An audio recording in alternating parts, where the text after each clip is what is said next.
ध्यान के फूल ओशो की एक कोमल, सरल और गहन आध्यात्मिक कृति है जो ध्यान को किसी कठिन साधना की तरह नहीं बल्कि जीवन की सहज सुगंध की तरह प्रस्तुत करती है। ये पुस्तक बताती है कि ध्यान कोई जबरदस्ती किया जाने वाला अभ्यास नहीं है, बल्कि वह तब खिलता है जब मन शांत, सजग और स्वाभाविक हो जाता है।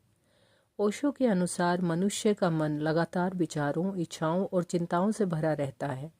यही अशांति उसके दुख का मूल कारण है। ध्यान के फूल हमें सिखाती है कि मन से लड़ने या उसे दबाने की आवश्यकता नहीं है। केवल अपने भीतर चल रही गतिविधियों को बिना रोक टोक, बिना अच्छा बुरा कहे देखना ही ध्यान की शुरुआत है।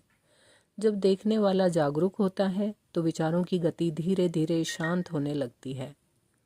इस पुस्तक में ध्यान को किसी विशेष समय या स्थान से नहीं जोड़ा गया है।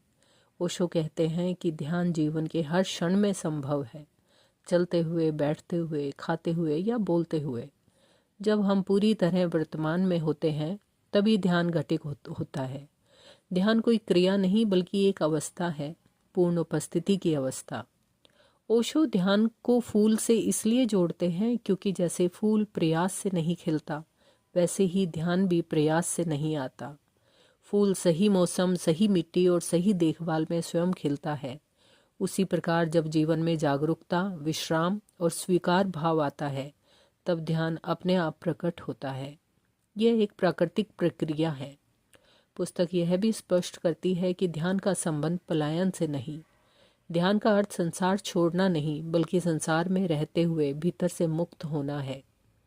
ध्यान हमें जीवन से भागना नहीं सिखाता बल्कि जीवन को पूरी गहराई से जीना सिखाता है। जब मन शांत होता है तब जीवन का हर अनुभव अधिक जीवंत और सुंदर हो जाता है। ओशो प्रेम और ध्यान को एक दूसरे से जुड़ा हुआ मानते हैं। उनका कहना है कि ध्यान से करुणा जन्म लेती है। जब व्यक्ति भीतर से शांत होता है तब उसके संबंधों में भी मधुरता आती है। ध्यान केवल व्यक्तिगत शांति नहीं देता बल्कि समाज में भी सकारात्मक परिवर्तन की संभावना पैदा करता है। अंततः ध्यान के फूल यह संदेश देती है कि ध्यान कोई लक्ष्य नहीं बल्कि एक यात्रा है, स्वयं की यात्रा। जब व्यक्ति स्वयं को स्वीकार कर लेता है तब भीतर एक मौन खिलता है। उसी मौन में आनंद, प्रेम और स्वतंत्रता के फूल खिलते हैं। यही ध्यान की परिपक्व अवस्था है। ये पुस्तक पाठक को धीरे धीरे प्रेम पूर्वक और सहज रूप से ध्यान की ओर ले जाती है। ध्यान के फूल हमें याद दिलाती है कि शांति कहीं बाहर नहीं बल्कि हमारे ही भीतर खिलने की प्रतीक्षा कर रही है।